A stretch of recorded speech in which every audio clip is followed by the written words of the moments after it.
ये आकाशवाणी जयपुर अजमेर है। अब आप जितेंद्र सिंह पूनिया से झालावाड़ जिले की चिट्ठी सुनिए। इसके लेखक हैं अरुण कुमार शौरी। नवंबर का महीना झालावाड़ जिले में हल्की ठंड से शुरू हुआ, जो धीरे धीरे विधानसभा चुनावों की सरगर्मियों से वापस गर्म हो गया। झालावाड़ जिला पूर्व मुख्यमंत्री वसुंधरा राजे का विधानसभा क्षेत्र होने की वजह से पूरे देश में चर्चित रहता है। वसुंधरा राजे 1989 से 2003 तक यहाँ से लगातार 5 बार सांसद रही हैं। 2003 से वे जिले के झालरापाटन विधानसभा क्षेत्र से लगातार 4 बार से भाजपा विधायक हैं और इस बार 5वीं बार मैदान में हैं। आगामी 25 नवंबर को होने वाले विधानसभा चुनावों के मद्देनजर जिला प्रशासन निष्पक्ष और निर्भीक मतदान करवाने के लिए पूरी तरह तैयार है। वहीं सभी राजनीतिक दल अपने अपने प्रत्याशियों के प्रचार के लिए पूरी मेहनत से जुटे हुए हैं। जिले में भाजपा और कांग्रेस में ही मुख्य मुकाबला है। 1-2 सीट्स पर निर्दलीय भी अपने पक्ष में मतदान के लिए दौड़ धूप कर रहे हैं। इस बार निर्वाचन आयोग ने नवाचार करते हुए 80 साल से अधिक के बुजुर्ग और विशेष दिव्यांगजन के लिए होम वोटिंग कार्यक्रम शुरू किया है। इसे लेकर बीएलओ घर घर पहुंच रहे हैं और बुजुर्ग और विशेष दिव्यांग मतदाताओं से मताधिकार का प्रयोग करवा रहे हैं। जिले में इसे लेकर खासा उत्साह देखने को मिल रहा है।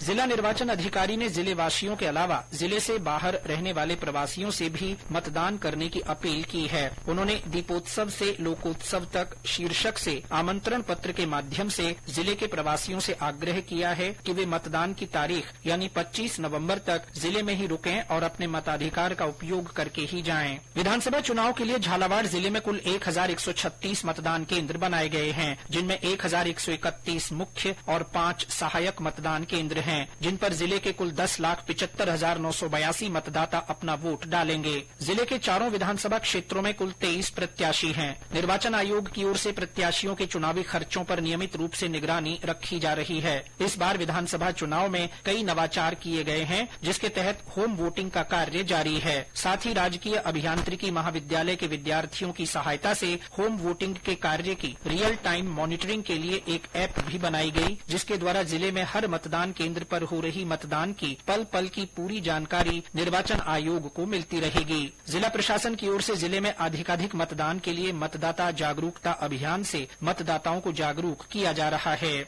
सर्दी के असर दिखाते ही झालावाड़ में संतरे भी आने लगे हैं। जिले में करीब 50,000 हेक्टेयर क्षेत्र में संतरे के बगीचे हैं, जिनमें से करीब 30,000 हेक्टेयर क्षेत्र में इस बार संतरे की फसल की संभावना है। संतरे की 2 फसल आती हैं, एक सर्दी में अक्टूबर से दिसंबर तक और दूसरी जनवरी से अप्रैल तक। झालावाड़ संतरा उत्पादन में देश में नागपुर के बाद दूसरे नंबर पर है और यहाँ का संतरा निर्यात भी किया जा रहा है। झालावाड़ जिले में इस समय रबी की फसल की बुवाई चल रही है। करीब 4.25 लाख हेक्टेयर क्षेत्र में रबी की बुवाई की जा रही है। इनमें धनिया, गेहूं, चना, मेथी और सरसों मुख्य हैं। सरदार वल्लभ भाई पटेल के जन्म दिवस के अवसर पर जिले भर में राष्ट्रीय एकता दिवस मनाया गया। जिला कलेक्टर आलोक रंजन ने जिला कलेक्ट्रेट कार्यालय के सभी अधिकारियों और कर्मचारियों को राष्ट्रीय एकता दिवस की शपथ दिलाई। इसी दिन पूर्व प्रधानमंत्री इंदिरा गांधी की पुण्यतिथि पर उन्हें भी श्रद्धांजलि दी गई। जिले में 5 दिवसीय दीपावली महोत्सव के तहत धनतेरस को आयुर्वेद जनक भगवान धनवंतरी की पूजा अर्चना की गई और लोगों ने शुभ मुहूर्त में सोने चांदी के बर्तनों, वाहनों और अन्य सामान की खरीदारी की। रूप चौदस पर महिलाओं ने श्रृंगार किए। 12 नवंबर की